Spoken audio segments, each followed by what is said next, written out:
Hello and welcome back to Nolan Financial Radio. My name is Tara Nolan from Nolan Financial. If you're new to the show, welcome. This show is all about education and teaching you how to ask good questions. I talk about it every time that, the internet and media, we're just bombarded with all kinds of buy this, you should be doing this, you're stupid if you do that. And this show is all about giving you some background so that you can ask good questions, because the hard part about financial information is there's advice that may be good for you and not good for someone else, or vice versa. So it's not just like there's a black and white answer, like do this, don't do that. It really depends on your situation, where you are in your financial life cycle, and all those factors. So that's what we're doing with this show, is giving you, arming you with those good questions. If you are new, I would just say, please feel free to give Chris and I a call at 719-210-4242 to set up a complimentary discovery call or ask a question from the show. And you can also visit us online at www.nolanfinancialpartners.com. And I'll just remind everybody now, the book is out there. And if you purchased a book on Amazon, you can go to my website, and there are 3 bonuses that are available if you've purchased a book. And if you've purchased 3 or more books, there's actually an extra bonus for that too. So definitely take advantage of that, because I really want you to read the book, do a deep dive, and really take advantage and take control of your financial world. So we're going to be talking today about charitable trusts and retirement wealth gaps. But before I jump into that, I wanted to touch base with my amazing co-host, Tony Shore. Tony, how are you doing today? I am doing so good, Tara, and I can just feel the excitement. You've been glowing since Friday. I wonder why. Oh, that was the big book release date after over 2 years, multiple years of planning and 2 years of working on this book. It is out. It is available at Amazon. You have physical copies. You're excited. So it is great. And it makes a great gift, too. Birthdays, what have you. It's a great, great thing you've done. And from the cover to the content and the stories you tell in it are so great and relatable. It's fantastic. So I'm excited for you. And I know my physical copy is on the way, and I appreciate that. And I ordered a couple, so gonna give away a couple as gifts as well. So you know what? I know there's a lot going on out there, Tara. I've had a crazy busy week getting ready for my son's wedding, working on that, and that's good. That's keeping us busy here. How about you? You and Chris, what's going on with Chris? You're a partner in crime there. Well, I think he's actually sleeping in this morning. Oh, We've well, you've had been running him ragged with this whole book launch thing, and I know he's been keeping busy with your clients too. Oh, absolutely. So, it's the awesome part, like all this stuff that you do, it all everything you work comes together. So, working on the book and getting the launch, and the phone's been ringing, and we've been having a lot of people coming in with these great questions. So, yeah, staying up, busy doing that. And then he's getting ready, because I'm going to be heading out to Germany to do a little reserve time. Oh, So wow. we're getting organized for that, because that's always a process, and Sure. getting set up so that I can do the radio shows while I'm traveling. And Yeah. life, it's fun, because with the internet and with connectivity, life doesn't have to stop when you travel. Yeah, that's true. I mean, we've come so far in that regard. So you're going back to Germany. You were there a while back, I know, for the military. So you're going back to Germany. That's neat. But is Chris going with you this time? No, he's going to be staying here holding down the fort, because Sure. he takes care of all of our clients, and it's Yeah. wonderful that we get to work together. We're married, but we're Yeah. also business partners, and because it's all about that continuity and taking care of people. So it works There out you really go. well. Well, there you go. So you wanted to talk about trusts or charitable trusts a little bit today, right? Yeah, I think this is an interesting topic for people that haven't been introduced to it. And you know what? We've talked about it before, Tony, but one of the interesting things I think about financial planning for a lot of people is it's for everybody. A lot of people feel like that's only for, the Kennedys, the Rockefellers, or the Kardashians, for a more current reference. Sure, sure. A lot of it is there's these tools out there. And that's one of the things, Tony, I really talk about in the book, is that, you want to start out with, what is it that you're trying to do? And if your vision is, I want to leave a legacy for my family, or wow, I've been very successful and I don't want to pay all those estate taxes. What are the Right. tools that I can use to help, manage that? And charitable trusts are a really great tool that I wanted to introduce everybody today too, if they haven't already heard about them. And just because it's kind of like everything is there's a lot of tools out there. If you don't, but you want to start with the vision and then figure out what the tool is. Because if you start with the Sure. 2 or 3 tools, Sure. you might be missing out. Yeah. Well, that's true. That's a good point. And, charitable trusts, it's not something you hear a lot about. But I think you've hit on something really important. You don't have to be wealthy to establish a trust in general or a charitable trust. And like a lot of people out there who are listening right now, I think my first instinct is always aren't charitable trusts for millionaires and people like Jeff Bezos, but that's not the case. It's not, and I would just, like, right up front say that a charitable trust is definitely gonna be one of those cases where you're gonna wanna work with your team. Tony, I always talk about having your team because 'cause you're Yep. definitely gonna wanna have both your legal and your tax experts working with your financial planner just to make sure you get all the angles right, because a lot of these things, they work great, but if you don't enact them correctly, then you kinda miss the goodness. Yeah, well, obviously, and this is you're illustrating a great point. You have to work with somebody like yourself who's looking at the big picture and is going to work alongside that estate planning attorney to establish the charitable trust and make sure it's done in a way that's going to save you money, not cost you extra money, right? Exactly, and Tony, I'm just realizing for people that aren't familiar, we haven't talked about why would you want a trust. So, Yeah. Why? here's why you would want a charitable remainder trust is Okay. it's a great way to support a cause you care deeply about. Hmm. So, if you have, a charity that you just are passionate about, maybe your church, it's a really, really great way to leave money, to that cause that you care about. And additionally, because I'm always looking for those win-win opportunities, Sure. it's also an avenue that you can pass assets down without estate or gift tax implications. Ah, so that's the added bonus. Obviously, a charitable trust is if you want to pass your money along to an organization you believe in, or your church, or something like that. Causes you care deeply about.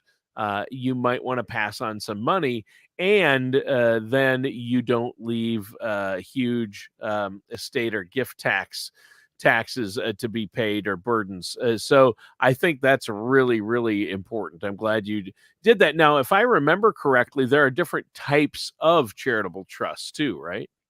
Well, and this is an important thing to remember because and this is why you wanna make sure you have your tax experts and your legal experts, because they're like not something you pull off the shelf. There's like a Right. framework, but you can tailor them to you. And so that's what's really nice about the charitable trust is you can design it in a lot of different ways with different kinds of tax implications, all kind of depending on your goals. So once what we're going to be talking about today, Tony, is kind of the idea, the concept. And then if you're interested in it, then we can sit down and talk and then get into the details about how it could work for you. Sure. So just remember we're listening, we're talking the big picture strategy. But yeah, there's a lot of different ways to design them. When you build them, you usually use cash and some other assets. I've seen them designed like for people who want to pass on their businesses. So there's a lot of whatever kind of asset you have can be used to feed that. And then what the trust is going to do is it's going to pay out a stream of income to your family or your beneficiaries, either during their lifetime or it can be during a specific period of time. And then when they die, then the assets will go to the charity. So the assets that remain go to the charity. I see. So charitable remainder trust means you first use the cash and other assets to fund it. Then that trust will pay out a stream of income to your family, as you said, and during their lifetime or during a window of time. But when they die or that time ends, then the window closes and the remaining assets go to a charity. That's the remainder trust, right? Exactly, exactly. Okay, that's fairly straightforward. Even I grasped that. Yeah, So it's a good so name. yeah, yeah. So then there's also a charitable lead trust. What is that? So these are different. So this is the way this works. The payments from the trust are sent to the charity first, and then the remainder will go to Ah, the beneficiary.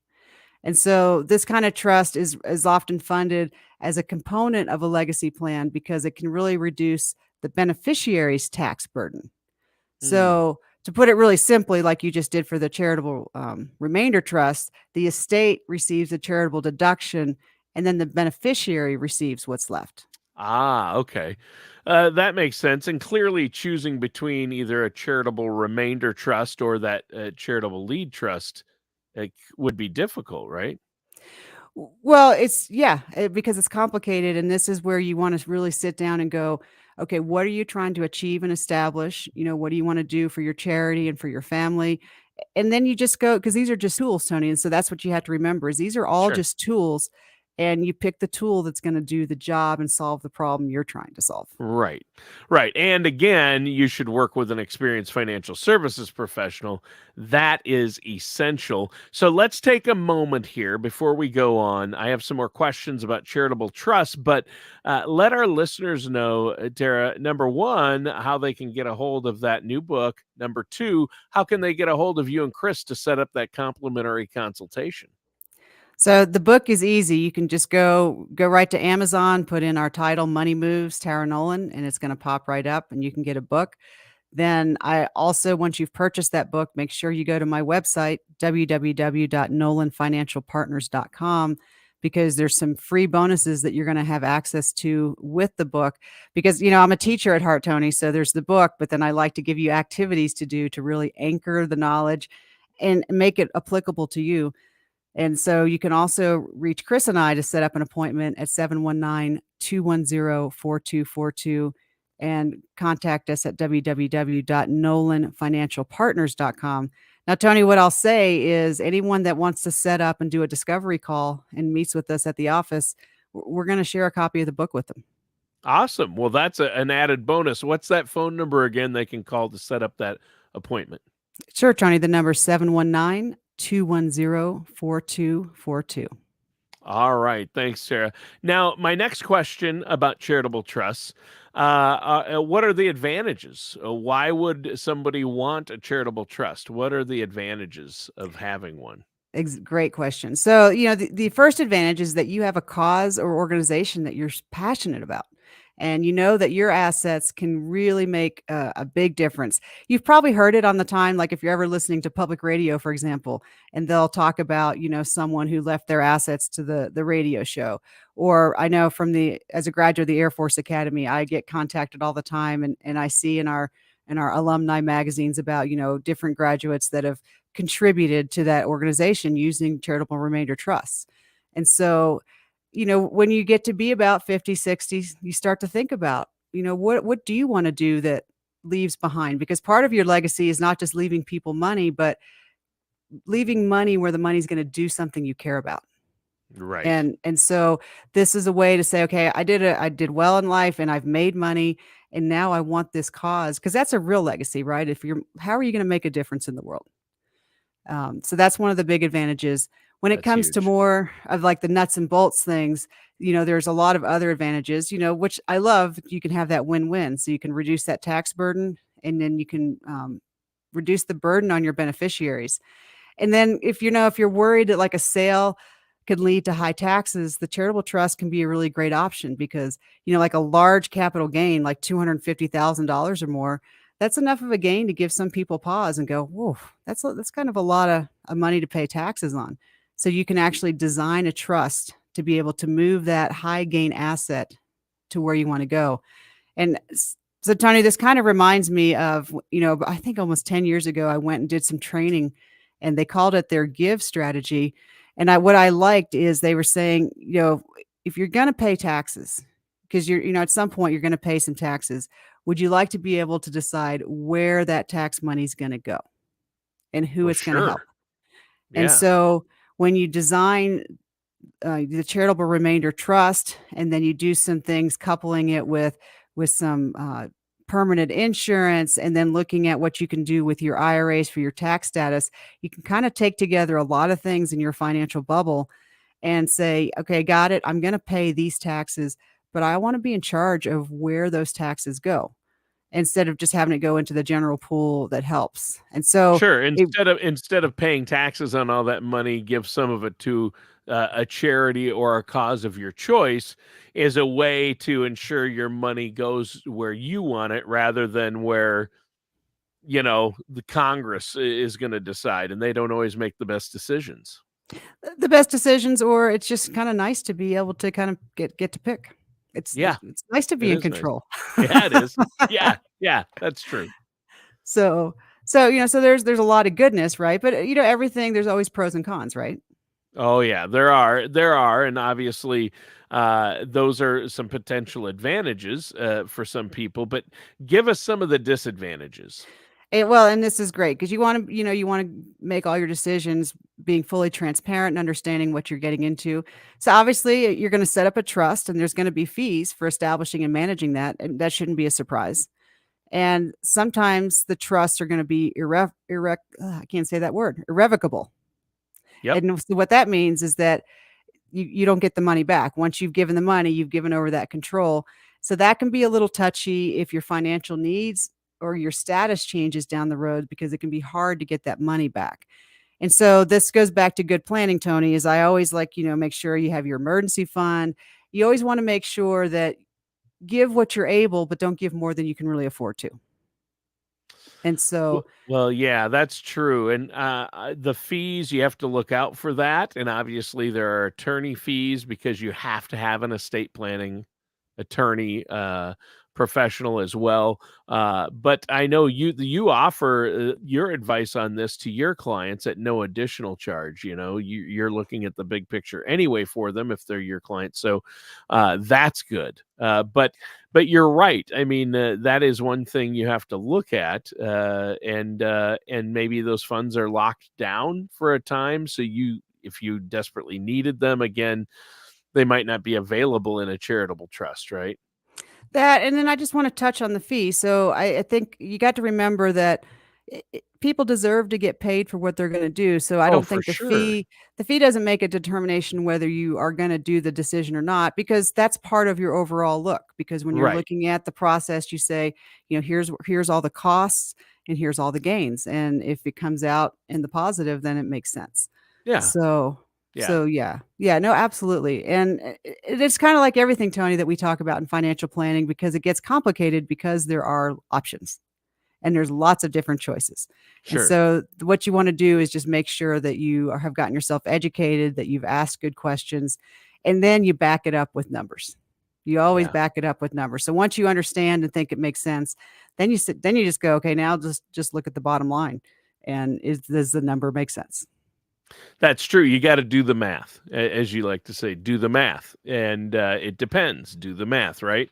And I know that's what you help your clients do is look at it and do the math. Now, another big disadvantage is probably if you're giving money to a charity rather than family, they might not like the decision. That might be a negative to a charitable trust, right? Well, that definitely, can be part of the equation for sure, because, especially during a death, people get emotional and Yeah, they any do. kind of reason. And that was what I really liked about the strategy that we learned about was if you design it properly, the charitable remainder trust, you can have the money come out and you couple it with the right kind of insurance. You replace what your family was going to get. So you can design it so it's going to be a win-win.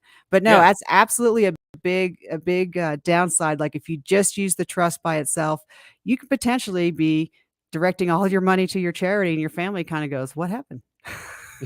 Yeah. and and Yeah, depending on the maybe you think the charity needs it more than your family. That's your choice, but you do have to.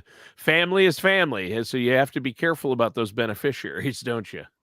Well, you do. It's your money and you have to think about the decisions, and so you just want to be very clear about what you're doing and why you're doing it. But I think usually if you have good communication in this process and have your family included in some of the conversations, then they understand why and what you're passionate about and Sure, what you're trying to do. But what sure. I like to do is really use the tool so it doesn't have to be an either or decision. 'Cause Yeah, I think, Tony, with the right planning, you can take care of your family and be able to enjoy your money. It doesn't have to be an either or I had that conversation just the other day, was working with someone, and he said, "Well, wait, I just want you to know that my wife and I, our goal is to we've been working hard our whole lives. We're retired now, and we're gonna travel, and we're gonna have fun, and the kids are gonna get what's left." And I said, "Got it, but If you just." anything, at this point. Right, Yeah. right, and I understand that, but and like, Yeah. well, let's Yeah. look at if we do some careful planning, it doesn't have to be either or. You can do both. There you go. There you go. And that's a win-win. That's great. Do both. I like that. That should be your motto. Why not do both? Right. That's good. Have that put on a t-shirt.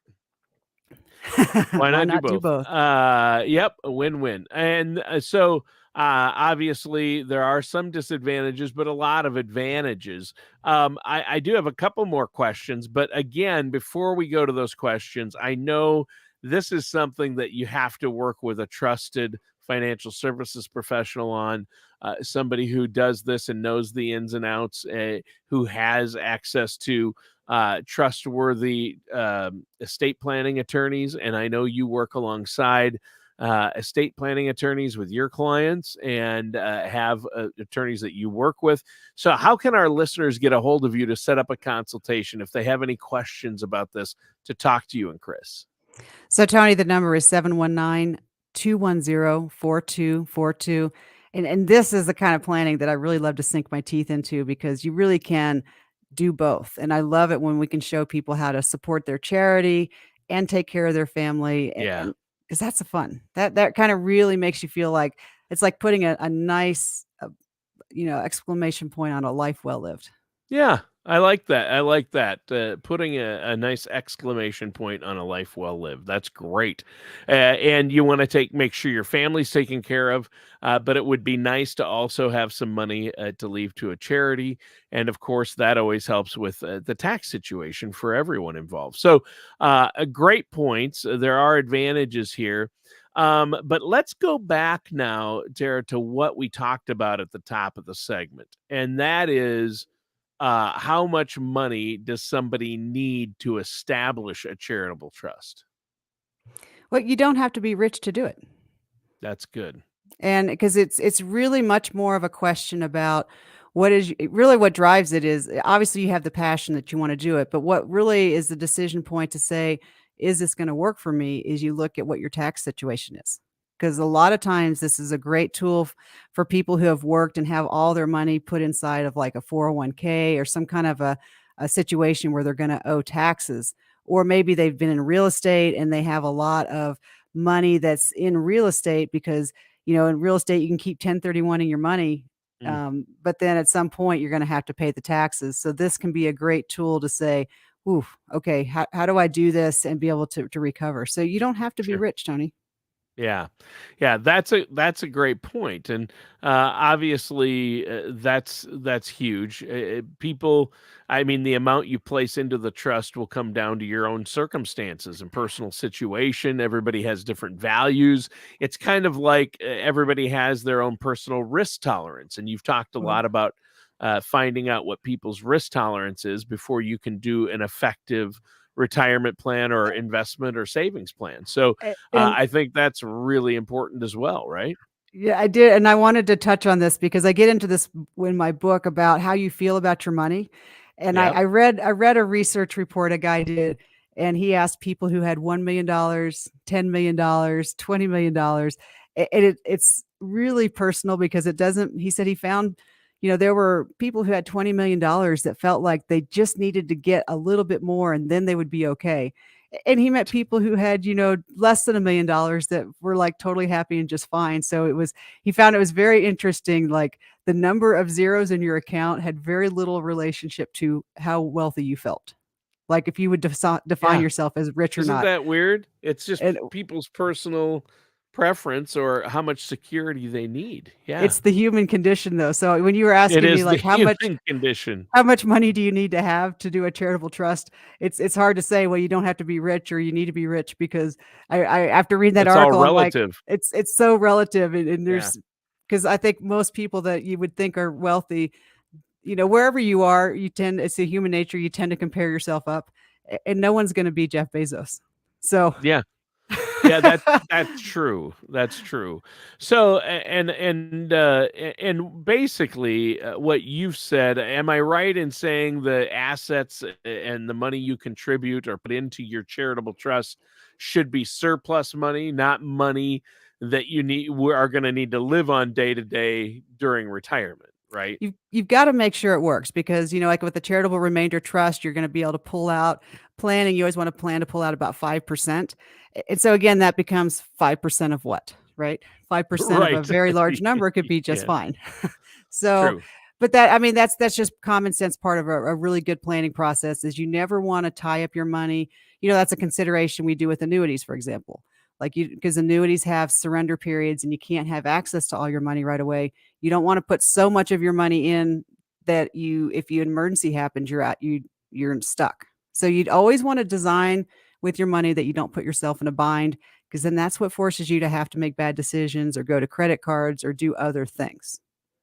So Sure. that's why the planning is so important to look at it. And it's a great place with excess money, but you can look at it. That's where you just want to go through the planning process and really look at how it's going to work Sure. and what kind of liquidity you're going to have. And yeah, sorry, Tony, you asked me a simple question, but I got very complicated with the answer. No, that's good. And I want to reiterate, going back to something you said earlier before we have to go here. You said it's really important to do the math and make sure the potential advantages of a charitable trust are greater than the costs involved. And that's something that you do for your clients. And that's why you work with a financial services professional, which I think brings us to the close of the show. So before we go, let's talk about that complimentary. There's no cost or obligation for that personal consultation with you or Chris to talk about these things, and you can help them get a plan in place, right? Yeah, we like to do discovery calls, we call them, to sit down and just kinda really assess, like, where you are and what your need and one of the big things, Tony, I really like to talk with people about is I look at everything holistically, and we don't change what's working. So if there's parts of your plan that you like, you have a account with Fidelity that you love, maybe we leave that alone, but we look at the whole plan because for planning, when the market's doing well, you don't really need a plan because you put money and you're gonna grow. A plan Right. comes in play for what do you do when the market drops? What do you do when Yeah. life goes sideways? That's what planning is really about. And so Sure. one of the things I like to look at with people is to go, what are the holes and the gaps that exist that you're not even aware of? Mm. And that's why we have the discovery call is to look at that big picture. And Tony, that number 719-210-4242 and it's 719-210-4242. And it's really interesting. I think we talked about it last time. My new favorite thing, the example of your blind spots or your holes. It's like broccoli in your teeth. You're very close to the problem, but someone else is going to have to point it out to you. Yeah. Yeah. But you don't have to point out the gap in my teeth. I see that. I got the David Letterman gap going on. All right. Well, Tara, great show today. And listeners, we're out of time. That does it for today's episode of Nolan Financial Radio with our host, Tara Nolan. Join us soon for another episode of Nolan Financial Radio. Take care, and we'll talk with you next time.